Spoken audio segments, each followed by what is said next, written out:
আসসালামু আলাইকুম ওয়া রাহমাতুল্লাহি ওয়া বারাকাতুহু। আলহামদুলিল্লাহ নাহমাদুহু ওয়া নাস্তাঈনুহু ওয়া নাস্তাগফিরুহ ওয়া নাউযু বিল্লাহি মিন শুরুরি আনফুসিনা ওয়া মিন সাইয়্যাতি আমালিনা। من يهده الله فلا مضل له ومن يضلله فلا هادي له ونشهد أن لا إله إلا الله وحده لا شريك له وأشهد أن محمدا عبده ورسوله أما بعد فأعوذ بالله من الشيطان الرجيم بسم الله الرحمن الرحيم إن الله وملائكته يصلون على النبي يا أيها الذين آمنوا صلوا عليه وسلموا تسليما اللهم صل على سيدنا مولانا محمد وعلى آل سيدنا مولانا محمد হিংসা ছাড়ো তওবা করো হিংসা ছাড়ো তওবা করো ভয় করো ভাই মরণে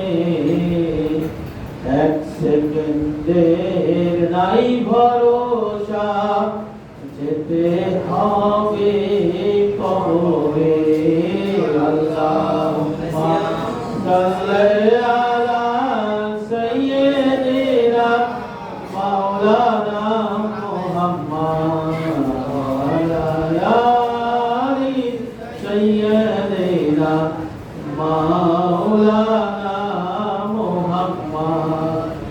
আমরা সবাই রাসূলের উম্মত, আমরা সবাই রাসূলের উম্মত।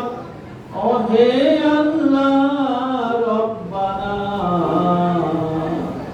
যার আশিকে পাগল মোরা সেই রাসূল আছে মদিনায়।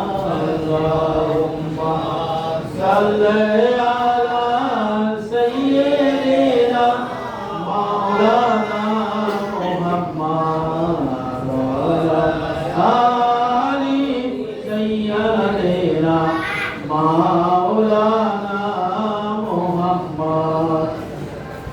নাহমাদুহু ওয়া নুসাল্লি আলা রাসূলিল কারীম। আম্মা বাদ। মহান রব্বুল আলামিন মহান আল্লাহর কাছে লাখ কোটি শুকরিয়া। বনানী কড়াই জামাই বাজার তাসাউফ মসজিদ এবং পরিপূর্ণ দ্বীন ইসলামের শিক্ষা কেন্দ্রের মাসিক মাহফিলে পরিপূর্ণ দ্বীন ইসলামের মাহফিলে বসার তৌফিক দান করেছেন, এই জন্য বলি আলহামদুলিল্লাহ। আজকের মাহফিলে নায়েব রাসূলের পক্ষ থেকে প্রধান ওয়াইজ এবং শিক্ষক এই মাদ্রাসার যিনি শিক্ষক হিসেবে দায়িত্বরত আছেন হযরত মাওলানা মোহাম্মদ বাকিবিল্লাহ সাহেব, এবং আরো আলোচনা করেছেন হযরত মাওলানা ফুয়াদ হাসান সাহেব। এছাড়া সুন্দর আলোচনা করে আমাদের শুনিয়েছেন হযরত মাওলানা জাকারিয়া সাহেব সব এখানকার স্বনামধন্য মসজিদের ইমাম এবং খতিব। আমরা সবাই ওনাদের আলোচনা শুনে ধন্য হয়েছে এবং আগামীতে আমার পরে যিনি চমৎকার ভাবে পরিপূর্ণ দ্বীন ইসলামের আলোচনা নিয়ে আসবেন হযরত মাওলানা বাকিবিল্লাহ সাহেব, তার আলোচনা শোনার অপেক্ষায় আমরা থাকবো। কি বলেন ভাই? আল্লাহ রাসূল বলেছেন অচিরেই অচিরেই আমার উম্মত দুনিয়ার মধ্যে ৭৩ দলে বিভক্ত হয়ে যাবে। ৭২ দল মুসলমান হবে দোজখী আর এক দল মুসলমান হবে জান্নাতি। সাহাবাগণ জিজ্ঞাসা করলেন, ইয়া রাসূলুল্লাহ, ইয়া হাবিবাল্লাহ, একদল মুসলমান জান্নাতি কারা? আল্লাহ রাসূল বললেন, মা আনা আলাইহি ওয়াস সাহাবী, আমি এবং আমার সাহাবাদের শিক্ষা আমাদের উপরে আছে। এই হাদিসের ব্যাখ্যায় মক্কা এবং মদিনার ইমামদের ইমাম ছিলেন 1100 হিজরির ইমামদের ইমাম ছিলেন হযরত ইসমাঈল হাক্কি রাহমাতুল্লাহ আলাইহি। তার কিতাবের মধ্যে লিখেছেন রুহুল বয়ানে, ওহে দুনিয়ার মানুষ, তোমরা যদি দুনিয়ার মধ্য থেকে জান্নাতি মানুষ দেখে যেতে চাও তাহলে আকাই তাসাউফিকা এই পরিপূর্ণ ইসলামের মধ্য থেকে ছাত্র ধরে দেখে নাও। আল্লাহ রাসূল বলেছেন, বুখারী মুসলিম তিরমিজি 76 হাদিসের মধ্যে রয়েছেন আমাদের নায়েব রাসূল সহ এখানে যারা শিক্ষা দেন তারাও আপনাদের এই হাদিসটা পড়ে শোনাইছেন। মাইয়ুরিদিল্লাহু বিহি খায়রাও ফাতু বিদ্দিন, আল্লাহ তার কল্যাণ চান, আল্লাহ তাকে জান্নাত দিতে চান, তাকে পরিপূর্ণ দ্বীনের সন্ধান সমস্ত দান করে। এই হাদিসের ব্যাখ্যায় আজ থেকে 900 বছর আগে প্রখ্যাত মুহাদ্দিস ছিলেন, আলেমে দ্বীন ছিলেন, উনি বুখারী শরীফের শরহ লিখেছেন হযরত আসকালানী রাহমাতুল্লাহ আলাইহি ফতওয়াল ওয়ারি শরহ বুখারী। এই কিতাবের ইসলামিক ফাউন্ডেশন অনুবাদ করতে প্রথম খণ্ড 436 পৃষ্ঠার মধ্যে লেখা রয়েছে, আমিরুল মুমিনিন হযরত মুবিয়া রাদিয়াল্লাহু আনহু যখন সিরিয়ার এক মসজিদে জুম্মা নামাজের ইমামতি করতেছিলেন এবং আলোচনা করতেছিলেন, আলোচনার সময় তিনি নবী করিম সাল্লাল্লাহু আলাইহি ওয়াসাল্লামের বিশ্ববিখ্যাত হাদিসখানা উচ্চারণ করে বলেছিলেন, মাই ইউরিদিল্লাহু বিহি খায়রাও ফাতু বিদ্দিন। এই হাদিসের ব্যাখ্যায় হযরত মুবিয়া রাদিয়াল্লাহু আনহু বলেছেন, আমার রাসূল আমাকে এই হাদিসের ব্যাখ্যায় তিনটি ফজিলতের কথা উল্লেখ করে দিয়েছেন। প্রথম ফজিলত হলো আল্লাহ পাক যাকে তাকে পরিপূর্ণ দ্বীন ইসলামের ইলম দিবে না, আল্লাহ তাকে দয়া করে মায়া করবে, তাকে এই পরিপূর্ণ দ্বীন ইসলামের ইলম দান করবে। আর এরপরেও আমিরুল মুমিনিন হযরত মুবিয়া রাদিয়াল্লাহু আনহু বলেছেন, আল্লাহ পাক তাকে জান্নাত দান করবে, যাকে জান্নাত দিতে চাইবে তাকে এই পরিপূর্ণ দ্বীনের সন্ধান এবং বুঝ দান করবে। এরপরে উনি বলেছেন, আমার রাসূল আমাকে বলেছেন, বুখারী সহ অন্যান্য হাদিসের মধ্যে রয়েছে, সত্য একটি জামাত হকের পথে থাকবে, সত্য জামাত থেকে মানুষ কিটকেরি করবে, উপকারী উপকার দেবে না, সাহায্যকারী সাহায্য দেবে না, সাহায্য ফিরেই নেবে, কিন্তু এই সত্য দাবি কিয়ামত পর্যন্ত হকের পথে থাকবে। মিলে গেল কিনা? 72 দল, 72 জন হলো একদিক আর একজন হলো একদিক, সংখ্যায় বেশি না কম?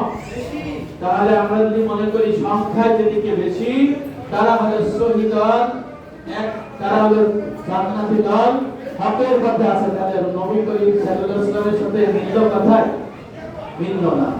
এই জন্য বড় দল হলেই তারা সহি দল হবে, তারা সঠিক পথের প্রতীক হবে, সিরাতুল মুস্তাকিমের পথে থাকবে, সেটা সঠিক নয়। এই জন্য কেউ মন খারাপ করবেন না, অল্প সংখ্যক দল হবে এই জগতের মধ্যে জান্নাতি দলের অনুসারী সুরা। এই জন্য সূরা ওয়াকিয়ার 14 এবং 15, 13, 14, 15 নম্বর আয়াতের মর্ম কথা আখিরিন এবং আওয়ালিন আল্লাহ পাক জানিয়ে দিয়েছেন। আখিরিনে আওয়ালিনের অধিকাংশই লোকই প্রথম সারি জান্নাতি দলের অনুসারী হবে, আর আখিরিনে অর্থাৎ শেষ জমানায় খুব অল্প সংখ্যক লোক জান্নাতি দলের অনুসারী হবে, যারা সরাসরি জান্নাতি হবে। সুবহানাল্লাহ। এই জন্যই আখিরিন যারা শেষ জমানায় এই দলে অনুসারী হবে কম এবং তাদের সংখ্যাও কম হবে। এই জন্য আমাদের এই দৃষ্টিটা বুঝতে হবে। আল্লাহ রাসূল বলেছেন, হযরত আনাস রাদিয়াল্লাহু বর্ণনা করেছেন, ইয়া কুনু ফি আখিরিজ জামানি উফাদুন জুহালুন ওয়া দামু ইসসামু। হযরত আনাস রাদিয়াল্লাহু বর্ণনা করেছেন, আল্লাহ রাসূল বলেছেন, শেষ জামানায় আখিরি জামানায় ফিতনা ফাসাদের সময়ে মূর্খ ইবাদতকারী বের হবে আর তাদের অধিকাংশ আলেম সমাজ হবে পরিষ্কার করে আছে। এই হাদিসের ব্যাখ্যায় উত্তরণা উস্তাদের উস্তাদের উস্তাদ ছিলেন হযরত আল-ফিসানি রাহমাতুল্লাহ আলাইহি। ওনার কিতাব আছে মক্তবাত শরীফের মধ্যে এই হাদিসের ব্যাখ্যায় লিখেছে, এক বুজুর্গ দেখে ইবলিস শয়তান তার ছেলেবেলা নিয়ে খায় আর ঘুমায়, কোনো কাজ করে না, অলস ভাবে থাকে। তখন ওই বুজুর্গ বলছে, শয়তান ইবলিস তোর কি কোনো খায় দেয় কাজ নাই? তো সঙ্গ নিয়ে শুধু ঘুমাই থাকিস, সরল জীবন যাপন করিস কেন? তখন ইবলিস বলতেছে, হে বুজুর্গ শুনেন, অমুসলমানদের তো আমি দুজকের পথে দিয়ে রাখছি, আর মুসলমানদের মধ্যে আমি এমন এক ক্লাস করে দিয়েছি, আলেম সমাজকে আমি ফাসেক করে দিয়েছি, এবং তাদের অনুসারী যারা হবে তারা মূল ইবাদতকারী, তারা উভয় হবে দুজকি। এই জন্য শরীয়তের ভাষায় আলেম কাকে বলেন? যারা পরিপূর্ণ দ্বীন ইসলামের ছাত্র এবং যারা দ্বীন ইসলামের আলেম, পূর্ণ নবীদের আলেম, তারাই শরীয়তের ভাষায় আলেম কাকে বলে এইটা জানে। বড় থেকে ছোট, ছোট থেকে শিশুরাও জেনে ফেলেছে। কি বলেন ভাই? মুয়াত্তা মালিক, ইমাম মালিক রাহমাতুল্লাহ আলাইহি এই আলেমের সংজ্ঞা লিখেছেন। উনি ছিলেন 83 বছর উনি জীবিত ছিলেন। উনি নবী করিম সাল্লাল্লাহু আলাইহি ওয়াসাল্লামের রিসালায় 70 বছর ইমামতি করেছিলেন। ওনার এমন কোন রাত যায় নাই যে রাতে উনি নবী করিম সাল্লাল্লাহু আলাইহি ওয়াসাল্লামের সাথে স্বপ্ন যোগে কথা না বলে ঘুমাইছেন। ইমাম মালিক রাহমাতুল্লাহ আলাইহি এই আলেমের সংজ্ঞা দিয়ে লিখেছেন। এরপরে সংজ্ঞাটা এসেছে আমাদের ফতোয়া কিতাব ফতোয়া শামী রহদুল মুফতারে আছে, মিসকাত শরীফে আছে, মিরকাত শরীফে আছে, জাদুত তাকওয়া আছে, মাওয়াজে আবরারে আছে, ফায়জুল কালামে আছে। বর্তমানে আলিয়ার পাঠ্য কিতাব, ফিকহ এবং আকাইদ কিতাব, অষ্টম, নবম, দশম এবং ইন্টারমিডিয়েট মানবী বিভাগে ইসলাম শিক্ষার সপ্তম অধ্যায়ের মধ্যে, তাসাউফ অধ্যায়ের মধ্যে লেখা রয়েছে আলেমের সংজ্ঞা। মান তাফাক্কাহা ওয়া লাম ইয়াতাসাউফ ফাকাদ তাফাসসাকা, ওমান তাসাউফা ওয়া লাম ইয়াতাফাক্কাহা ফাকাদ তাযান্দাকা, ওমান জামাআ বাইনাহুমা ফাকাদ তাহাক্কাকা। যে ব্যক্তি ইলমে ফিকহ শিখলে, ইলমে তাসাউফ শিখলো না, সে হলো ফাসিক। আর যে ব্যক্তি ইলমে তাসাউফ শিখলো, ফিকহ বর্জন করলো, সে হলো সিন্দিক বদ্দিন। আর যে ব্যক্তি ফিকহ এবং তাসাউফ উভয় ইলমের অধিকারী হয়ে শিক্ষা আমল করলো, সে হলো মুহাক্কিক আলেম। সুবহানাল্লাহ। তাহলে মান তাফাক্কাহা ওয়া লাম ইয়াতাসাউফ ফাকাদ তাফাসসাকা। যে ব্যক্তি ইলমে ফিকহ শিখলো কিন্তু ইলমে তাসাউফ শিখলো না, বর্জন করলো, সে হলো ফাসিক। এই ফাসিক আলেম যারা থাকবে, আল্লাহ রাসূল বলেছেন, ইয়া কুনু ফি আখিরিজ জামানি উব্বাতুন জুহালুন ওয়া উলামা ফুসাকুন। ফিতনার সময়ে আখিরি জামানায় মূর্খ ইবাদতকারী বের হবে এবং তাদের আলেম সমাজ হবে ফুসাকুন, ফাসিক। এই জন্য আমরা এই আলেম সম্পর্কে আমরা জেনে নিয়েছি। এখানে আলোচনা হয়েছে কারা শরীয়তের ভাষায় আলেম, সেই বিষয়টা আমি তুলে ধরেছি। এই জন্য যারা এখানে শিক্ষা করে আমল করার চেষ্টা সাধনা করে, তারা হচ্ছে রহমতের মধ্যে আছে, বরকতের মধ্যে আছে, তারা ধ্বংসপ্রাপ্ত দলের মধ্যে না। সুবহানাল্লাহ। এই আলেমের শিক্ষা হলো পরিপূর্ণ দ্বীন ইসলামের শিক্ষা। আর পরিপূর্ণ দ্বীন ইসলাম শিক্ষা করার কথা মহান রব্বুল আলামিন বলেছেন, এবং এই পূর্ণাঙ্গ দ্বীনের মধ্যে দাখিল হওয়ার জন্য মহান আল্লাহ নির্দেশ দিয়ে সূরা বাকারার 208 নম্বর আয়াতের মধ্যে মহান রব্বুল আলামিন আল্লাহ পাক পৃথিবীর সমস্ত মুসলমান নরনারীদেরকে হুকুম দিয়ে বলেছেন, ইয়া আইয়ুহাল্লাযীনা আমানু দুখুলু ফিস-সিলমি কাফা ওয়া লা তাত্তাবিউ খুতুওয়াতিশ শাইতান ইন্নাহু লাকুম আদুউম মুবিন। মহান রব্বুল আলামিন সমস্ত পৃথিবীর মুমিন মুসলমান এদেরকে আদেশ করে বলেছেন, হে মুসলমানেরা, হে মুমিনেরা, হে বিশ্বাসীরা, তোমরা সিলমি কাফা উদখুলু ফিস-সিলমি কাফা, পরিপূর্ণ দ্বীন ইসলামের মধ্যে দাখিল হয়ে যাও। হুকুম আল্লাহ। তাহলে পরিপূর্ণ দ্বীন ইসলামের মধ্যে দাখিল যদি আমরা না হই, তাহলে আল্লাহর অবাধ্যতা করা হয় না। আর যদি অস্বীকার করি, তাহলে আমরা মুসলমান থাকতে পারি না। অন্তত স্বীকার করতে হবে, পরিপূর্ণ দ্বীনের মধ্যে দাখিল হইতে হবে। আমল করলে যদি পালন করে সে মুত্তাকি কামেল মুমিন হবে, আর যদি পালন না করে সে ফাসিক মুসলমান হবে, কিন্তু কাফের হবে না। কি বলেন ভাই? তার ঈমান থাকবে। এই জন্য আল্লাহ পাকের নির্দেশ আছে পরিপূর্ণ দ্বীন ইসলামের মধ্যে দাখিল হওয়া। পরিপূর্ণ দ্বীন ইসলাম কি? বুখারী শরীফ ইসলামিক ফাউন্ডেশন অনুবাদ করেছে, প্রথম খণ্ড 44 পৃষ্ঠার মধ্যে লেখা আছে, 38 পৃষ্ঠার মধ্যে লেখা আছে উপরের দিকে, আজ থেকে 800 বছর আগে আরেকটা কিতাব জামিউল উলুম হিকাম ইবনে রজব হাম্বলি রাহমাতুল্লাহ আলাইহির কিতাবের মধ্যে লেখা রয়েছে ওয়াসাম্মান নবী সাল্লাল্লাহু আলাইহি ওয়াসাল্লাম ঈমানা আকাইদ ওয়া ইসলামা ফিকা ওয়া ইহসানা তাসাউফ। আল্লাহ রাসূল আকাইদ তাসাউফ ফিকা ঈমান ইসলাম ইহসান এই তিনটে মাসালার সমষ্টিকে দ্বীন বলে আখ্যায়িত করেছে। আর আল্লাহ পাক আদেশ করেছেন ইয়া আইয়ুহাল্লাযিনা আমানু দুখুলু ফিস-সিলমি কাফা, হে মুসলমানেরা, হে বিশ্বাসীরা, হে মুমিনেরা, তোমরা এই পরিপূর্ণ দ্বীন ইসলামের মধ্যে দাখিল হয়ে যাও। আর সাম্মান নবী সাল্লাল্লাহু আলাইহি ওয়াসাল্লাম ঈমানা ওয়া ইসলামা ওয়া ইহসানা দ্বীন, আল্লাহ রাসূল আকাইদ তাসাউফ ফিকা এই পরিপূর্ণ দ্বীনের সমষ্টিকে দ্বীন হিসেবে আখ্যায়িত করেছে। তাহলে বুঝতে হবে যে আপনারা যারা এই পরিপূর্ণ দ্বীনের ছাত্র আছেন তারা মহা নিয়ামতের মধ্যে আছেন, ঠিক কি না? আর এই পরিপূর্ণ দ্বীন ইসলামের মাহফিল যারা আয়োজন করে, এই পরিপূর্ণ দ্বীন ইসলামের এলেম যারা শিক্ষা দেয়, যারা শিখানোর চেষ্টা করে, তাদের ফজিলত কিন্তু অনেক বেশি। হাদিস শরীফে রয়েছে আর সৌদি আরব থেকে প্রকাশিত মারিফুল কোরআন সারা পৃথিবীর সমস্ত মুসলমান রাষ্ট্রে ভাষাভাষীর জন্য অনুবাদকৃত। এরপরে আনারুল কোরআনের মধ্যে রয়েছে, তাফসীর ইবনে কাসিরের মধ্যে রয়েছে, এরপরে এই বিষয়টা লেখা রয়েছে তাফসীরে মাজারির মধ্যে। ময়দানে হাসরে যখন দাড়িপাল্লা কায়েম হয়ে যাবে, এক শ্রেণীর ব্যক্তি দাড়িপাল্লার মধ্যে পুণ্যের আমলনামা হালকা হয়ে যাবে, ওই পাপের আমলনামা ভারী হয়ে যাবে। সেই লোকের কাছে আর কোনো দিশা থাকবে না, সে বুঝতে পারতেছে তার জন্য জাহান্নাম হয়ে গেছে।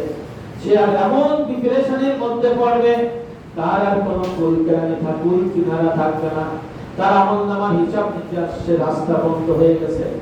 হঠাৎ করে সে দেখবে আসমানের দিকে বিশাল একটি মেঘের খণ্ড, সেই মেঘের খণ্ডের একটা বস্তু আছে, তার পুণ্যের আমলনামায় এসে ভারী হয়ে যাবে। তখন জিজ্ঞেস করবে, হে আমার রব, এটা কি? পরমকর্তা আল্লাহ বলবে, হে আমার বান্দা, তুমি দুনিয়ার মধ্যে থেকে পরিপূর্ণ দিনের এলেম শিখাইছো, এলেম শিখানোর ব্যবস্থা করছো, ধর্ম জারি কায়েমের জন্য চেষ্টা সাধনা করছো, টাকা পয়সা খরচ করছো। আমি আল্লাহ সময় সময় রেখে আজকে তোমাকে এই পুরস্কারকে জান্নাতে দিয়ে দিলাম। সুবহানাল্লাহ। তাহলে যে ধর্মের এলেম শিখানো, এই এলেম শিখানোর যে আয়োজন করার ফজিলত হলো যখন মানুষের কঠিন মুসিবত, সেই মুসিবতে কেউ থাকবে না, সেই সময় আল্লাহ পাক মেঘের নাই বস্তু এরকম ধারণ করে তার আমলনামায় দিয়ে ভারী করে তাকে জান্নাত দিয়ে দেবে। সুবহানাল্লাহ।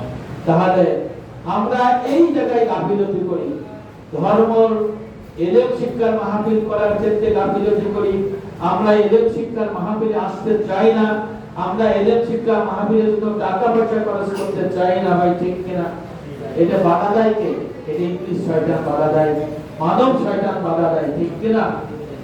অথচ এটা কিন্তু আমাদের করা যাবে না। পরজগতের মহামুক্তির জন্য টাকা পয়সা আপনার আল্লাহ পাকের আমানত হিসেবে যেটা রেখেছে, এটা তিন ধারায় খরচ করতে হবে, সংসারের জন্য, ধর্মের জন্য আর গরিবের জন্য। এটা আমাদের শরীয়তের বিধান। এই বিধান যদি আমরা পুঙ্খানুপুঙ্খ পালন না করি, তাহলে আমরা বকিল সাব্যস্ত হয়ে আমাদের দোজখে যেতে হবে। তখন আমি ময়দানে আসলে ওই মেঘের খণ্ডের মতো বস্তু আর পাওয়া যাবে না। অনেকে বলতে পারেন, ভাই আমি তো বড় লোক নই, আমি তো আপনাদের মতো টাকা পয়সার মালিক নেই, আমাদের তো অনেক আফসোস থাকে। অথচ আমাদের এখানে হযরত মাওলানা বাকিবুল্লাহ সাহেব বলে টাকা দিতে হবে, ধর্ম জারিকে বেতন তোমারও টাকা দিতে হবে। কিন্তু ভাই আমার তো টাকা নাই, আমার তো টাকা দেওয়ার মতো সাধ্য নাই। এরকম আছে না ভাই? তিরমিজি শরীফের হাদিসের মধ্যে আল্লাহ রাসূল বলেছেন আমার উম্মার উদাহরণ হলো ৬০ প্রকার। কয় প্রকার? ৬০ শ্রেণীর হচ্ছে আমার উম্মত, ৬০ শ্রেণী। আল্লাহ রাসূল বলেছেন, হাদিসের মর্ম কথা আমি বলতেছি। প্রথম শ্রেণী হলো আমার এমন এক ধরনের আলেম, তিনি এলেম শিক্ষা করে আমল করে আলেম হইছে, আবার টাকা পয়সা আছে না নাই। এই আলেম এবং যার টাকা আছে তারা ধর্মের জন্য টাকা পয়সা খরচ করে, দাড়ি কায়েমের জন্য খরচ করে, আবার সংসারের জন্য খরচ করে, আবার আত্মীয় স্বজনের হক পালন করে। এই শ্রেণীর উম্মত হলো হকের পথে আছে। এরপর আল্লাহ রাসূল বলেছেন দ্বিতীয় উম্মার উদাহরণ হলো সে আলেম, সে ইলম শিখেছে কিন্তু তার টাকা পয়সা নাই। তার মনে আকাঙ্ক্ষা ছিল আমার যদি টাকা থাকতো, পয়সা থাকতো, তাহলে আমি ওই ধনী আলেমের মতো টাকা পয়সা দিতাম, আর আমি এই হকের পথে থাকার জন্য সর্বশ্রেষ্ঠ নিয়ামতপ্রাপ্ত বান্দা হওয়ার জন্য চেষ্টা সাধনা করতাম। আমার নবী বললেন তার মনে ইচ্ছা ছিল টাকা পয়সা খরচ করা, কিন্তু সে খরচ করতে পারে নাই, কিন্তু তার ইলম আছে। আমার নবী বললেন তার মন্তব্য প্রথম শ্রেণীর মতো। সুবহানাল্লাহ। আল্লাহ রাসূল বললেন হাদিসের মূল কথা, আমার এমন উম্মাহ আছে, উম্মত হয়েছে যার ইলম নাই, টাকা আছে, যার ইলম নাই, আলেম না কিন্তু টাকা পয়সা আছে, সে ইচ্ছে মতো টাকা পয়সা খরচ করে, শরীয়তের বিধান মতো মাল খরচ করে না। আল্লাহ রাসূল বলেছেন মূল কথা, সে হলো ধ্বংসপ্রাপ্ত। আল্লাহ রাসূল বলেছেন আমার চতুর্থ উম্মতের চতুর্থ শ্রেণীর উপমা হলো এমন সে ব্যক্তির, সেই উম্মতের টাকাও নাই, পয়সাও নাই, অর্থ নাই, সে ইলমও শিখে না, সে আলেমও না, সে এমন ভাবে ইচ্ছাকৃতভাবে যে চলাচল করে, কুপ্রবৃত্তির নেশায় সে তাকে। আল্লাহ রাসূল বলেছেন আমার এই উম্মত যাদের টাকা নাই, ইলম নাই, তারা সঠিক পথে চলে না, তাদের উপমা হলো তৃতীয় শ্রেণীর মতো, তারাও ধ্বংসপ্রাপ্ত। তাহলে তিরমিজি শরীফের হাদিসের মধ্যে একটা কথা বোঝা যায়, আল্লাহ রাসূল বলেন যে যাদের টাকা আছে তারা দান করবে, আর যাদের টাকা নাই, মনের ইচ্ছা আছে, কেউ আমরা যেন এরকম না করি যে সে টাকা দিতে পারে না, তার মর্যাদা কমে যাবে। আমার নবী তার মর্যাদা আরো ওই টাকাওয়ালার থেকে বাড়ায় গেছে। সুবহানাল্লাহ। এই এদের আমাদের এই পরিপূর্ণ দিন ইসলামের মধ্যে না থাকলে কি জানা যাবে? আমাদের ফিকাহ তাসawwুফ তত্ত্ববিদ আলেমের ছাত্র না হইলে, তার সহবাদিক দিয়ে না করলে কি জানা যাবে? জানা যাবে না। অনেকে মনে করে যে টাকা দিতে হবে, যে টাকা দেবে না সে তো মুরিদি না, বলে কি না যে হুজুরকে টাকা দিবে না, পয়সা দিবে না, ফান্ড দিবে না, সে তো মুরিদি না, বলে না। আমার নবী কি সেটা বলছে? আমার নবী সেটা বলে না, এটা রাসূলের বিপরীত হয়ে যায়। এই জন্য সাবধান, খবরদার, আমরা যেন এই ধরনের কথা না বলি, ঠিক কিনা ভাই? এই জন্য আমাদের যার যেরকম সাধ্য অনুযায়ী ধর্ম জারি কায়েমের জন্য আমাদের চেষ্টা শোনা করতে হবে। পরিপূর্ণ দিনের ইলম শিক্ষা করা কি পর্যায়ে মালা মুত্তামিন হোক, এই কিতাবের মধ্যে পরিষ্কার মাসআলা লেখা রয়েছে, পরিপূর্ণ দ্বীন ইসলামের ইলম শিক্ষা করা পর্যায়ে। আর এই পরিপূর্ণ দ্বীনের ইলমের যিনি শিক্ষক, সেই শিক্ষক করাও পর্যায়ে। আর এই শিক্ষকের বেতন দেয়া, এই শিক্ষকের খরচ দেওয়া, অনেক কিতাবে লেখা রয়েছে ফরজাইন খরচ, অনেক কিতাবে লেখা আছে ওয়াজিব। আপনি বাড়িতে বাংলা ইংরেজি অঙ্ক টিচার আছেন, ঠিক না? তাদের বেতন দেয়া কি অত্যাবশ্যক কিনা? আপনার বেতন তাদের এসে আসবে?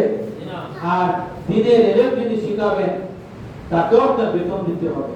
তবে মিলাই ফেললে হবে না। যারা কোরআন তেলাওয়াত করে, কোরআন তেলাওয়াতের বিনিময়ে যারা হাদিয়া চায়, টাকা চায়, যারা খতম তারাবি পড়ায় এর বিনিময় চায়, এই বিনিময় দেয়া সর্বসম্মত কি? হারাম। দেয়াও হারাম, নেওয়াও হারাম, নামাজ বাদ। ভালো করে বুঝে নিন।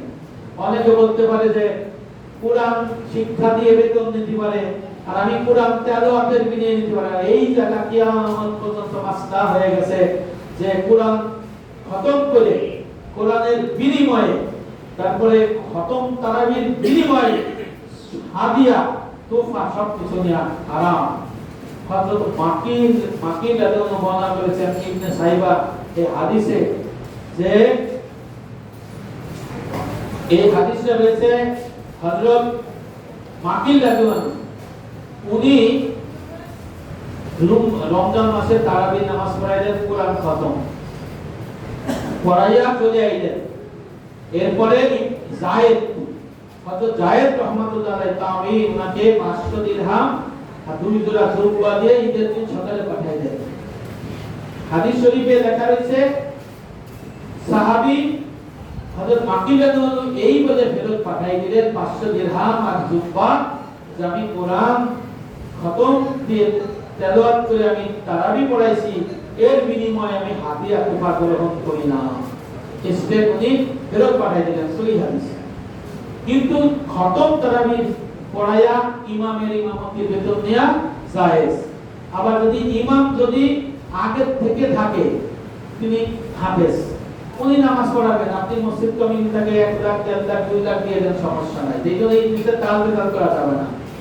মূল কথায় ফিরে আসি, এই পরিপূর্ণ দিনের এলেম শিখানো, শিক্ষার ব্যবস্থা করা, তালিম মাহফিল করা, ধর্ম জাহেলি কায়েম করা, এর জন্য অনেক ফজিলত রয়েছে।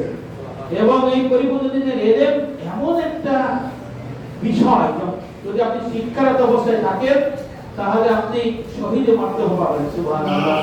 আল্লাহ রাসূল বলেছেন, পরিপূর্ণ দিনের এলেম তলবের নিয়তে যদি কোনো ব্যক্তি ছাত্র হয়, পরিপূর্ণ শিক্ষা করতে পারলো না, তারই বেদে হয়ে মারা যায়, এই ব্যক্তি শহীদে মারতবা হবে। আল্লাহ রাসূল বলেছেন, পরিপূর্ণ দিনের এলেম শিক্ষা অবস্থায় যদি মারা যায়, তাহলে তার কবরকে জান্নাতের বাগিচা বানাই দেওয়া হবে। চোখ যতদূর যায় ততদূর তার কবরকে সম্প্রসারিত করে দেওয়া হবে। ফুল সিরাতে যখন পার হবে, পরিপূর্ণ দিন ইসলাম যদি কেউ না শেখে, সে কামেল মুমিন হবে না। আল্লাহ পাক সূরা হিজরের 46 নম্বর আয়াতে পরিষ্কার জানাইতেছে, আউযু বিল্লাহি মিনাশ শাইতানির রাজিম, বিসমিল্লাহির রহমানির রহিম, ইন্নাল মুত্তাকিনা ফি জান্নাত, নিশ্চয়ই মুত্তাকিরা যারা জান্নাতে। আর মুত্তাকি হলো কামেল মুমিনদের মুত্তাকি বলে, সিফতি মুসলমানদের মুত্তাকি বলে, তাকওয়াধারীদের মুত্তাকি বলে। বুঝতে পারছি? তাহলে মুত্তাকি কারা হবে? সূরা বাকারার প্রথম দিকে আছে, ওয়াদাল্লিল মুত্তাকিন আল্লাযীনা ইউমিনুনা বিল গায়বি ওয়া ইউকিমুনাস সালাতা ওয়া মিম্মা রাযাকনাহুম ইউনফিকুন। আল্লাহ বলেছেন, পরিষ্কার দুনিয়ার মুসলমানদের দুনিয়াবাসীকে জানাই দিয়েছে যে মুত্তাকি হতে গেলে 3টি গুণ সিফত লাগবে। একটা দেহের আত্মার দ্বারা রূহানি বন্দেগী, আমরা যেটা শিখি মুহলিকাত অর্জন, মুনজিয়াত অর্জন, এলমে তাসাউফের এলেম শিক্ষা এবং আমল। এরপরে দেহের বন্দেগী নামাজ অর্থাৎ ইবাদত মুআমালাত, আর মাল সংসার রক্ষা, ধর্ম রক্ষা, গরিব রক্ষা। এই 3 খাতে পুঙ্খানুপুঙ্খ হিসাব করে ধনীর পর্যায়ে, গরিব পর্যায়ে যে টাকা পয়সা খরচ করবে, এই 3 বন্দেগী এবং এই 3টে জিনিস মিলাইয়া যে করতে পারবে, সে হবে মুত্তাকি, সে হবে কামেল মুমিন, সে হবে সিফতি মুসলমান, আর জান্নাত তার অপেক্ষা। সুবহানাল্লাহ। ময়দানে আসরে যখন মানুষ পৌঁছে যাবে, পুলসের পর যখন দাঁড়ায় যাবে, হযরত হাসান রাদিয়াল্লাহু হাদিসটা বর্ণনা করেছেন। এই হাদিসের মধ্যে বলেছেন, আল্লাহ রাসূল বলেছেন, যখন কামেল মুমিন পুলসেরাতের উপর পার হইতে যাবে, তখন পুলসেরাতের নিচে 7টা জাহান্নাম তাইকে বলবে, ও হে কামেল মুমিন, তুমি পুলসিরাত নির্বিঘ্নে পার হয়ে যাও, কারণ তোমার এই পরিপূর্ণ দিনের এলেমের নূর আমাদের এই 7টা জাহান্নামের আগুনকে নিভাইতেছে। হে আল্লাহর কামেল মুমিন, তুমি জান্নাত এই পুলসিরাত নিমিষে পার হয়ে চলে যাও। এই পরিপূর্ণ দিনের এলেমের নূরের তেজ এত। আহমদ ইবনে হাম্বল রাহমাতুল্লাহ আলাইহি একটা হাদিসে নিয়ে আসছে, হাদিস শরীফে আছে, আল্লাহ রাসূল বলেছেন, যখন কোন ব্যক্তি পরিপূর্ণ দিনের ছাত্র মারা যায়, তালিব ইলম হয়ে বা আলেম হয়ে, কবরে তাকে তার কবর এত আলোকোজ্জ্বল হবে, এত আলোকোজ্জ্বল হবে, এই আলোকোজ্জ্বলের জন্য কবরের যে ফ্যাকশন থাকবে, তারা তার কাছে আসতে পারবে না। সুবহানাল্লাহ। তার কবর চমকাইতে থাকবে বিদ্যুতের মতো। কোন ফেরেশতা, যারা আযাবের ফেরেশতা আসতে পারবে না, সাপ বিশ্ব আসতে পারবে না, তাকে বিরক্ত করবে, কিছুই আসতে পারবে না। এলেমের নূর এমন ভাবে চমকাইতে থাকবে। সুবহানাল্লাহ। তাহলে আমরা ভাগ্যবান নাকি দুর্ভাগা? তাহলে মাসিক মাহফিলে, আগামী মাসিক মাহফিলে যাতে আরো বেশি লোক হয়, এখানে ভরপুর হয়, সেই ব্যবস্থা আমরা করব কি করব না? আমরা সবাই দিনী ভাই, ঠিক না? দিনী ভাই না আমরা? দিন ইসলাম দিনী ভাই, হেলাল দিনী ভাই, সবই তো দিনী ভাই। যদি দিনী ভাইয়ের মধ্যে মহব্বত না করে তাহলে কি হবে? জান্নাত পাওয়া যাবে যদি দিনী ভাইয়ের সাথে মহব্বত না করে? হিংসা বিদ্বেষ করবে নাকি? যে করে হুজুর মাসলা বলেন, হিংসা বিদ্বেষের মাসলা আমরা শুনলাম না, অহংকারের মাসলা শুনলাম না। আর দিনী ভাইদের মহব্বত করলে কি হবে? আর মহব্বত কি এটা আপনাদের আরো জানতে হবে। মহব্বত হলে যদি কোনো দিনী ভাই আলেম হয় সেও কিন্তু দিনী ভাই, যদি কোনো দিনী ভাই তালিব ইলম হয় সেও দিনী ভাই, যে আম পড়া কিছু জানে না সেও দিনী ভাই, যে ভর্তি হয়েছে সেও দিনী ভাই, যে কামের মুত্তাকি সেও দিনী ভাই। আমাদের নায়েবে রাসূল তো দিনী ভাই, ঠিক না? নাকি নায়েবে রাসূল দিনী ভাই না? প্রত্যেক মুসলমানই ভাই, তাই না? নায়েবে রাসূল আর বড় দিনী ভাই। তাহলে দেখেন এই দিনী ভাই যদি আপনারা মহব্বত করেন, মহব্বতের আলামতটা আজকে আপনি বলে দিয়ে না, মহব্বতের যে আলামত আছে 60টা, এই 60টা আলামত বাকিগুলো ভাই কখন বলে দেবে। তাই ওই আলামতের মধ্যে যদি আমরা মহব্বত পয়দা করতে পারি, নাকি অনেকে মনে করে যে মাহফিল হলো, বাকি বিল্লাহ সাহেব আসলো, মাওলানা ফুয়াদ সাহেব আসলো, গেলে চা খাওয়া লাগবে, পয়সা দেওয়া লাগবে, আসনা ধারণা কি দরকার? তাহলে কি দিনী ভাইয়ের মধ্যে মহব্বত পয়দা হইল? তারা তো মেহমান, আপনার কাছে আসছে, আপনারা দৌড়ে আসবেন, নাকি সাহায্য করবেন, সহযোগিতা করবেন, অন্তত ভালো ব্যবহার করবেন, না হলে আপনি থাকার চেষ্টা করবেন, ঠিক না? তাহলে তো মহব্বতটা পয়দা হয়। এক মাস পরে মাসিক মাহফিল হয়, যদি সবাই দিনী ভাইদের না পায়, তারা যদি ইচ্ছাকৃত যদি না আসে, হুজুর আলাদা, তাহলে কি দিনী ভাইদের মধ্যে মহব্বত পয়দা হয়? আর দিনী ভাইরা আসলো, আর এক দিনী ভাই দোকান নিয়ে বসে থাকলো, তাহলে উদাহরণ দিতেছি, তাহলে দিনী ভাইয়ের মধ্যে মহব্বত পয়দা হইল না। ভাইরা আমার, ময়দানে হাসরে এই দিনী ভাইয়েরা যদি পরস্পর মহব্বত করে, তাহলে তাদের নূরের চেয়ারে বসানো হবে। সুবহানাল্লাহ। দিনী ভাইদের যদি মহব্বত করা হয় তাহলে তারা আরশে আজিমের মধ্যে ছায়া পাবে। কত বড় নিয়ামত, তাই না? ময়দান আসরে নূরের মিম্বরে আসন পাবেন দিনী ভাইদের মহব্বত করে যারা। আরশে আজিমে যখন কোনো ছায়া থাকবে না, সেই ছায়ার ভাগীদার হয়ে যাবেন। হযরত আবু হুরায়রা রাদিয়াল্লাহু আনহু করেছেন, আল্লাহ রাসূল বলেছেন, কিয়ামতের দিন মহান রব্বুল আলামিন আল্লাহ বলবেন, আমার মাহাত্মের নিমিত্তে যারা একে অপরকে পরিপূর্ণ দ্বীনের জন্য ভালোবেসেছিলেন, দিনী ভাই হিসেবে গ্রহণ করেছিলেন, দিনী ভাইদের মহব্বত করেছিলেন, তারা কোথায়? আজ আমি তাদের আমার বিশেষ ছায়া আমি ইসলাম দান করব। আজ এমন দিন, এই দিন আমার এই ছায়া ছাড়া কোনো ছায়া থাকবে না। সহিহ মুসলিম শরীফের হাদিস নাম্বার 2566। এই পুরস্কার কেবল তারাই পারবে যারা পরিপূর্ণ দ্বীন ইসলাম আকাঈদ তাসাউফ ফিকহ ইবাদত মুআমালাত মুহদিকার মুনজিয়াত আর বাইনা ফি উসুলুদ দ্বীন দেহত্তা মানে বন্দেগী যারা করবে তারা হবে দিনী ভাই। আর এরা যদি পরস্পর মহব্বত করে, ভালোবাসে, তারা এই মর্যাদা পাবে, তারা আরশের থেকে ছায়া পাবে। সুবহানাল্লাহ।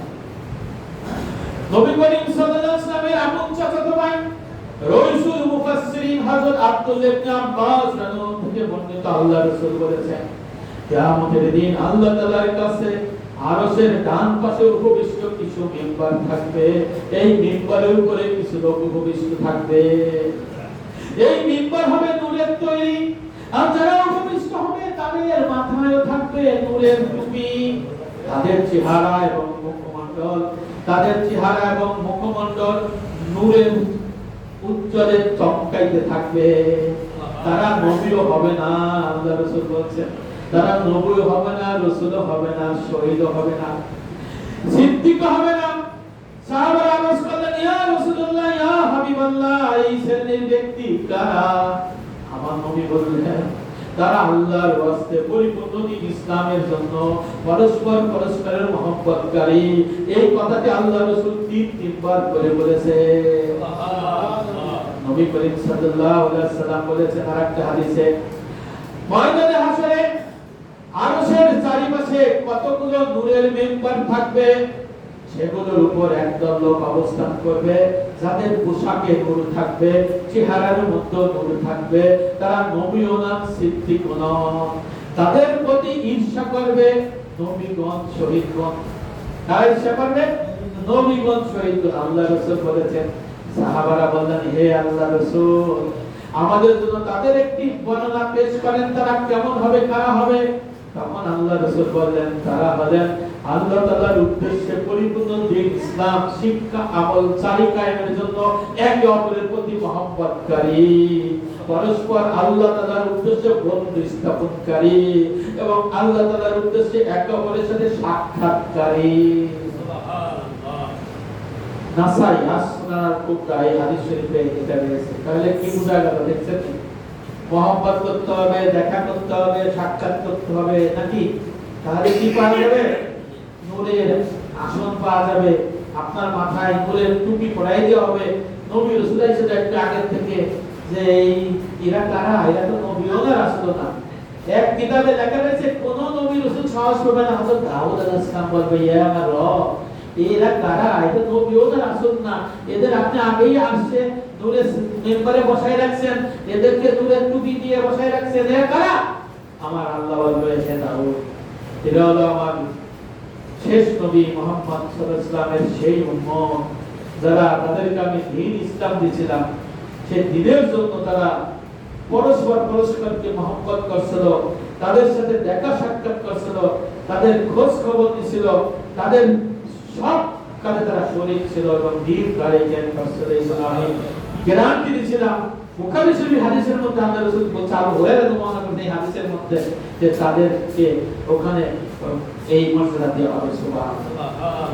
এই জন্য আরেকটা হাদিসে আছে, আহমদ ইবনে হাম্বল এবং মুস্তাদরিক হাকিমে আল্লাহ রাসূল বলেছেন, তাদের জন্য আমার মহব্বত, ভালোবাসা নিশ্চিত হয়ে যায় যারা আমার জন্যই, অর্থাৎ আল্লাহর জন্য, আল্লাহর পরিপূর্ণ দ্বীনের জন্য কি একে অপরকে ভালোবাসে। সুবহানাল্লাহ। তাহলে আমরা এই আলোচনার মধ্যে থেকে কি বুঝতে পারলাম?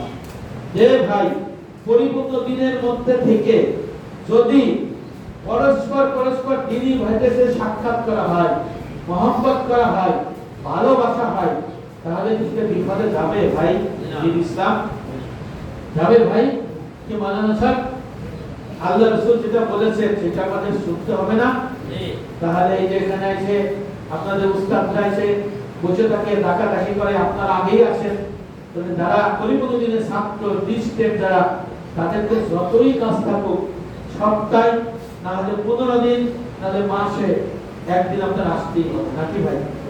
আর এই মহব্বত পয়দা করতে হলে, এই হাসর ময়দানে আশরাফের নিচে ছায়া পাওয়ার জন্য, আল্লাহ কায়েম পাশের আরশের যে কুরসি থাকবে বসার জন্য, আপনি মর্তবা পাওয়ার জন্য, আপনাকে কিন্তু যিনি পরিপূর্ণ দ্বীনের শায়েখ আখেরাতের হাদী উস্তাদ, তার সাথে সাক্ষাৎ করতে হবে, তার সাথে দেখা করতে হবে, না হলে কিন্তু এইগুলো পাওয়া যাবে না। এই বিষয়গুলো আমাদের বুঝতে হবে। আমার আলোচনা আজকে সংক্ষেপ আলোচনা, অনেক রাত হয়ে গেছে, এই জন্য আমরা পরিপূর্ণ দ্বীন ইসলামের ছাত্র, আমাদের সিলেবাস ভিত্তিক আমাদের আলোচনা কিতাবী ধারায় আলোচনা হয়, ঠিক না? আপনাদের মধ্যে একটা জিনিস বলে দিয়ে যায়, আপনাদের কাছে অনেকের ধারণা কিতাবী ধারা বলতে আমাদের এই 31 খণ্ড কিতাবের উপর থেকে নিচ পর্যন্ত যা আছে তাই, ঠিক না? আসলে কিতাবী ধারায় যদি আপনি একটা হাদিসের সাথে আরেকটা সমর্থক হাদিস কোট করেন, ওটাও কিতাবী ধারা। কোরআনের একটা আয়াতের সাথে আরেকটা আয়াত সমর্থন পায়, এটাও কিন্তু কিতাবী ধারা। বুঝে আসছে? যেমন আমি নায়েব হুজুরকেও বলেছিলাম, হুজুর যে আমরা গীবতের আলোচনা করি, গীবত করে ওয়াজিব আছে না নাই? তাই এর দলিল অনেক শক্তিশালী করার জন্য বুখারী মুসলিম তিন হাদিস আছে। হযরত ফাতিমা বিনতে কায়েস রাদিয়াল্লাহু থেকে বর্ণিত, আল্লাহ রাসূলকে যে বলেন, ইয়া রাসূলুল্লাহ, ইয়া হাবিবাল্লাহ, আমাকে আবু জাহাম এবং মুবিয়া বিবাহ করতে চায়, আমি কি করব? আল্লাহ রাসূল বললেন, আবু জাহামের হাতের লাঠি মাটিতে পড়ে না, বউ পিটায়। আর মুবিয়া তার টাকা পয়সা নাই, ভালো করে খরচ করতে পারবে না, বরং তুমি মুসলমানকে বিবাহ করো। ফাতিমা বিনতে কায়েস চলে গেলেন। আর একজন এসে বলেন, ইয়া রাসূলুল্লাহ, ইয়া হাবিবাল্লাহ, আবু জাহাম আমাকে বিবাহ করতে চাই এবং মুবিয়া আমাকে বিবাহ করতে চায়, আমি কারে বিবাহ করব? আমার নবী বললেন, শোনো ফাতিমা বিনতে কায়েস, আবু জাহামের হাতের লাঠি মাটিতে পড়ে না, সে বউ পিটায়, তার বউ আরো আছে। আর মুবিয়াটা গরিব, বউকে খরচ পাঠাতে পারবে না, তুমি বরং উসামাকে বিবাহ করো। তখন ফাতিমা বিনতে কায়েস উসামা রাদিয়াল্লাহু বিবাহ করে, তারা সুখে শান্তিতে বসবাস করতে থাকে। আমার নবী এই বুখারী, তিরমিজি, মুসলিমের হাদিসের মধ্যে এটা ওয়াজিব কিবত করছে না করছে না? করছে। বিবাহ সাথে সম্পর্কে জিজ্ঞেস করলে তার দোষটি বর্ণনা করা কি ওয়াজিব। তাহলে এই হাদিস যদি আপনার এর মধ্যে যে বাকি বিল্লাহ সাহেব বলে, এটা কি কিতাবী ধারা হবে না তার বাইরে হবে? কিতাবী ধারা হবে। বুঝতে হবে আমাদের হালাল হারামের বিষয়গুলো আছে না নাই। এই আলোচনা করে সংক্ষেপে শেষ করে দেই। তাওবা, আমি যখন মুক্ত ছিলাম, আমি যখন পথভ্রষ্টতা করেছিলাম, আমি তাওবা বলতে বুঝতাম কি আস্তাগফিরুল্লাহ রাব্বি মিন কুল্লি যামবি ওয়া আতুবু ইলাইহি লা হাওলা ওয়ালা কুওয়াতা ইল্লা বিল্লাহিল আলিয়্যিল আযীম। এই দিয়ে কান্নাকাটি করে চলে যেতাম নাকি ভাই? আসলে এটা কি তওবা? এটা তওবা। তওবা কাকে বলে? জাহিলি এবং বাতিনি সমস্ত গুনাহ থেকে ফিরে থাকা, মাকামে গৌর থেকে মাকামে করবের দিকে রুজু হওয়াকে তওবা বলে। আর জাহিলি বাতিনি তো বেকার তাসাউফ, আর মাকামে গৌর থেকে মাকামে করব কয়জন বোঝে? এটা যে শায়েখ আমাদের বুঝাই দিবে, তাই না? উনি বুঝাই দিবে, কিন্তু আমাদের আচ্ছা এটা পরে মাকামে গৌর হলো গুনাহ করতে করতে আল্লাহর সাথে আপনার মধ্যে কি পর্দা পড়ে গেছে, ঠিক আছে? এটা মাকামে গৌর।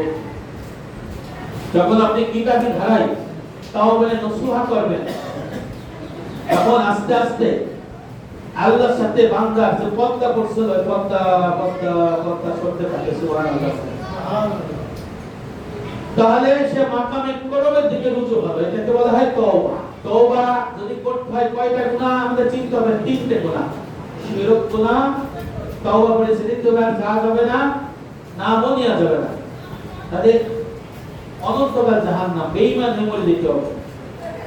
আর আল্লাহর যে হকের গুনাহ আর বান্দার হকের গুনাহ, আরো দুটো আছে না? আল্লাহর হকের গুনাহ যেগুলো আছে সেগুলো কিতাবী শর্ত মতো কিতাবী ধারায় সেটা আদায় করতে হবে। যা নামাজ কাজা আছে, রোজা কাজা আছে, এর নামাজ রোজা কি কাজা আদায় করতে হবে।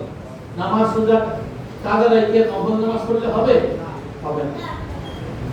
হযরত আলী রাদিয়াল্লাহু বর্ণনা করেছেন, তাফসীরে মারিফুল কোরআনের 1296 পৃষ্ঠার মধ্যে সম্ভবত আছে, যদি আল্লাহর হক নামাজ রোজা হজ যাকাতের কাজা কাফারা থাকে, এটা আদায় ব্যতীত তার তওবা দরজা হাসিল হবে না। দেখেন আমিরুল মুমিনিন হযরত আলী রাদিয়াল্লাহু আনহু বলেছেন, আমাদের মুজাদ্দিদ আযমও বলেছেন, আমার নায়েব হুজুর বলেন, আপনাদের ওয়াকিবুল্লাহ বলেন, মাওলানা ফুয়াদও বলেন, আমার এই মাওলানাও বলেছেন, আপনি এই দ্বীন ইসলাম যে তালিব ইলম সেও বলেন, তার ছেলেও বলেন, ভাই আপনি বলেন, ঠিক না? তার মানে আমরা এটা শিখেছি। আর বান্দার হক যেগুলো আছে, বান্দার হক কি করতে হবে? আদায় করতে হবে, ফেরত দিয়ে দিতে হবে। যদি কাউকে গালি দেয়, মারে, কাটে, তার কাছে মাপ চেয়ে নিয়ে আসতে হবে অথবা ক্ষতিপূরণ দিতে হবে। এখন যদি কারো সম্পত্তি মারেন, টাকা পয়সা মারেন, মারার কথা বলতেছি, জোর করে নিয়ে আসেন, পরের জমি লিখে নিয়ে আসেন, ওই পরের জমি ওই ভুল বুঝাইয়া তার নামে রেকর্ড করাইছে, কুকুর সম্পত্তি না দিয়ে নিজেরা খাইছি, বোনের সম্পত্তি পরিপূর্ণভাবে না দিয়ে নিজের নামে নিয়েছি। দাদা ছিল, তার সন্তান ছিল 6 জন, 2 সন্তানকে দেশে 3 4 সন্তানকে দেয় নাই। অর্থাৎ আবু দাউদ শরীফের হাদিসের মধ্যে আল্লাহ রাসূল বলেছেন, এমন মুসলমান 60 বছর আল্লাহর ইবাদত বন্দেগী করলেও কোনো গুনাহ করে নাই, কিন্তু মরার আগে এক সন্তানের হক নষ্ট করে আরেক সন্তানের সম্পত্তি বেশি দিয়ে গেল, সে দুনিয়া থেকে জাহান্নাম ওয়াজিব করে নিয়ে গেল। নাউযুবিল্লাহ। এবং এই সম্পত্তি অনন্তকাল কিয়ামত পর্যন্ত পরস্পর হারাম থাকবে। তাহলে ওয়ারিশ সূত্রে যদি হারাম সম্পত্তি হয়, তার মিরাস হবে না। আমাদের কিতাবে কি আছে? ওয়ারিশ পিতা মাতার হারাম সম্পত্তি এর মিরাস হবে না, সদকা করতে হবে, ওই পূর্ণাঙ্গদের মাদ্রাসায় দিতে হবে। এটা লেখা আছে না? নাই নাই। তাহলে আপনি যদি মাসলা গুরুত্বপূর্ণ না, শ্বশুরের সুদের টাকা, ঘুষের টাকা, পরের সম্পত্তি দখলের টাকা, তারপরে মারা টাকা, বাবা দাদা সত্য গোষ্ঠী চাকরি করছে, তারা ঘুষের টাকা দিয়ে বাড়ি গাড়ি সম্পদ করছে, এটা উত্তরাধিকার সূত্রে আমি আপনি মালিক হয়ে গেছি বা গেছেন, শ্বশুর থেকে পাইছেন, এই সম্পত্তি হালাল না হারাম? এই সম্পত্তির মিরাস হবে কি সদকা হবে? সদকা করতে হবে, মিরাস হবে না। যদি কেউ মিরাস করে হারামকে হালাল করার কারণে কি হবে? তো মুসলমান থাকবে না। মাসলা খুব গভীরে। তাহলে যে মুসলমান থাকে না, তার আবার মিরাসের সম্পত্তি ভাগ করে খাইলে সে আর জান্নাত যাবে না। দেখেন দেওবন্দির মধ্যে লেখা আছে, আসল মানবীর ওয়াজত কুতুবা বাকি বিল্লাহ সেখানে লেখা আছে এই সম্পত্তি পরম্পরায় কিয়ামত পর্যন্ত বংশাবলী হারাম থাকবে। যারা মালিক থাকবে তাদের নামাজ রোজা কোনো কিছু কবুল হবে না। নাউযুবিল্লাহ বলে। তাহলে তওবার মধ্যে এই বান্দা থাকে, যদি জানা যায় দাদা সম্পত্তিগুলো ঠিকমতো বন্টন করে নাই, কুকুরদের দেয় নাই, শাসাদের দেয় নাই, বাপেদের দেয় নাই, নতুন করে বন্টন করতে হবে। যদি এক ভাই নিয়ে গেছে, বোন ভাই বোন খায় না, নাউযুবিল্লাহ, বোনদের তার নামে লিখে দেন। লিখে দিলে আপনার নামও দিতে পারবে না। কি কারণে? তার স্বামী আছে ওয়ারিশ, তার ছেলে আছে ওয়ারিশ, তার মেয়ে আছে ওয়ারিশ। ওই বোন যদি স্বামী ছেলে মেয়ে এলে বঞ্চিত করে আপনি বাইরে যাই, সেই বোন তো কিনা জান্নাতি। বলেন তো কিনা জান্নাতি? আরে ভাই বলতে হবে সেই বোন তো সত্যি। কি কারণে? বোন সম্পত্তি ভাই বাপের বাড়ি থেকে পাইয়া, স্বামীও হলো হকদার, ছেলে হকদার, মেয়ে হকদার। কি হুজুর? এই 3 জনের হক পাইলে আমি দিচ্ছি বাইরে। তাহলে 3 জনের হক মানলো না? তাহলে আমাদেরকে সমাজের ধারণা দেখেন ভাই, পূর্ণগুণের ছাত্র খুব জ্ঞানী, এরা গভীর জ্ঞানের অধিকারী। কি মনে না স্যার? তা যে কারণে বুঝতে হবে যে অনেকে ধারণা যে আমার বোন নেয় না, বোনের সাল আছে, 5টা মাই আছে, দুধা আছে না নাই? বোনের এক সাল বিদেশ থাকে, আর এক সাল গরিবের সাপ্লাই থাকে, আছে না নাই? বোনের এক মেয়ে 5 তলা বিল্ডিং এ থাকে, আর এক মেয়ে বিধবা, ফোরের টাকায় খায়, আছে না নাই? কারণ কয় যে আমার বোন নেবে না, কিন্তু আর মায়ে যে বিধবা, আর এক ছেলে রয়েছে, তার লাগবে না। আবার নিজের ধর্মের জন্য খরচ করা পারবে না, ধর্মের জন্য খরচ করা লাগবে না। আরে বাবা, বাবার সম্পত্তি নিয়ে ধর্মের জন্য খরচ করার বিধানও আছে, আছে না নাই? তাহলে আমরা মহিলাকে জান্নাত দিতে চাই না? তাহলে তওবার এলেমের আলোচনা করতেছি, দেখেন গভীর কি এই আলোচনা হয় না। এই কিতাবী দ্বারা, এইও কিতাবী দ্বারা সিলেবাসে আনতে হবে। পিতামাতার হারাম সম্পত্তি মিরাস হবে না, সদকা হবে। পিতামাতা বা আপনার আমার হারাম সম্পত্তির কোনো যাকাত হবে না। কি হুজুর? এটা সদকা হবে। যদি কেউ যাকাত মনে করে হবে না, মসজিদে দেওয়া যাবে না। যদি কেউ এগুলো দান করে মনে করে যে আমার দোয়া করে হুজুর, এই ঈমান নষ্ট বলে দিয়েছে, ঈমান নষ্ট মানে মুসলমানই থাকবে না। অনেকে মসজিদে দান নেয়, দান নিয়ে বলে টাকা দেন, সে ঘুষ খাইছে, বাপের সুদের টাকা, শ্বশুরের মার্কেটে সুদের টাকা নিয়ে বলে হুজুর আমি মসজিদে দিলাম 1 লাখ। ওই বাবা, দোয়া করেন আল্লাহুম্মা আমিন, আল্লাহ তাআলা বাড়ায় দাও, জান্নাত দাও। ওই ঈমানও শেষ, মুসল্লিও শেষ, এও শেষ। হারামের আসবাব কি? হারাম। তাহলে এই যে আমাদের কি এইগুলো কিতাবী ধারায় কয়জন জানে পিতামাতার হারাম সম্পত্তির মিরাস নাই? এই জন্য বলি ভাই, পিতা কি করে আগে রাখেন। আমাদের তাসাউফ শিখি না আমরা, বাকি বিল্লাহ আলোচনা করছে, আমিও করছি, শুনছেন। কিন্তু তাসাউফের মহাপণ্ডিত ছিল মুহাস হারেসেবি রহমাতুল্লাহ আলাইহি। মুহাস হারেসেবি মুহাসাবা একটা চ্যাপ্টার আছে না, সে প্রতিদিন মুহাসাবা করে ঘুমাইতো। তার টাইটেল হয়েছে কি মুহাসেবি। বুঝছেন হুজুর? হারেস মুহাসেবি রহমাতুল্লাহ আলাইহি বিশাল বড় লোকের বাবা, জেলে ছিল। একদিন তার 4 আনা টাকা লাগে, 4 আনা, একটা দিনারে 4 ভাগের একটা। সে বাজার থেকে কাপড় তারপরে কাগজ টুকাইয়া পুরসাকে বিক্রি করতেছে। তখন বলে, হুজুর আপনি এত বড় আলেম, আপনার আব্বা এত টাকার মালিক, আপনি কি করেন? আমার 4 আনা, 1 আনা 4 আনা দিনার লাগে। ভাই হতে দিলেন না? কেন না দেব না। কেন? কারণ বাপের আকীদা বলছিল হারাম সম্পদ। তো কি বলেন? কারণ বাপের আকীদা আমি জানি। তাহলে কি আপনার বাপের আকীদা খারাপ ছিল, হারাম সম্পদ, আপনি ওয়ারিস সূত্রে মালিক, আপনার হালাল কেন হবে? তাকে শোনেন, বসেন। বলছে, শোনেন ভাই, আপনি আপনার আব্বার সাথে একটু বাইরে গেলেন, আপনার আব্বা সুন্দর দেখে একটা ছাগল চুরি করে আনলো। সেই ছাগল চুরি করছে আপনার আব্বা, আপনি চোখে দেখলেন। আপনার আব্বা আপনারা নিয়ে ছাগলটা সুন্দর করে বাড়িতে এনে গোসল করাইলো, ভালো করে মুছাইলো, ওই সুই ছাগলকে ভালো করে জবাই করলো, সুন্দর কাটলো, মাংস বানাইলো, গোশত বানাইলো।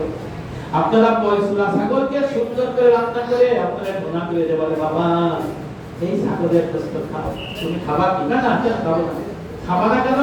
আমি নিজে দেখলাম আমার বাপ ছাগল চুরি করছে, তা আমি খাবো কেন? এটা হারাম। বাবা আমিও দেখছি, আমি আমার বাপ হারাম সম্পদের মালিক, এটাও হারাম। আমাদের মধ্যে আছে না নাই? আছে, এটা ভরা আছে।